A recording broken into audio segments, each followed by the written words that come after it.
Your portfolio, whether in a 401k, IRA, or brokerage account, is almost certainly in the red year-to-date after the precipitous stock plunge over the past week following President Trump's announcement of his tariffs regime. If you also have bonds and cash in your portfolio, the good news is that you likely lost much less than you would have otherwise. The same goes if you had some exposure to non-US equities, which have outperformed domestic stocks this year, even though they, too, got hit in the past week. Sure, losing less hardly feels like winning. And your pile is still smaller, at least on paper for now. But losing less than you might have should provide a little comfort, since the stock market will go through bear markets and near bear markets many times in every investor's life. Having a diversified portfolio will almost always reduce your portfolio's risk and volatility.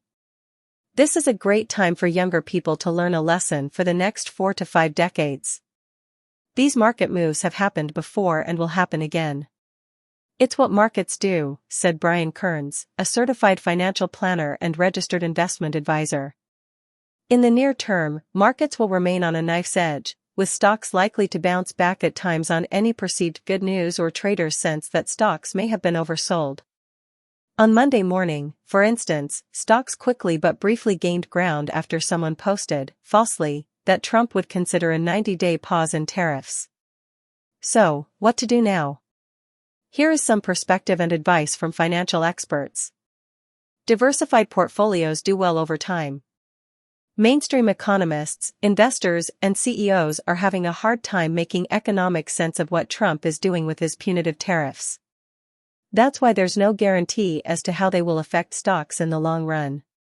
But the going assumption is that stocks, as they have over the past century, will eventually bounce back. Over the long run, they have provided solid returns for investors that far outpaced inflation. So do a diversified mix of investments.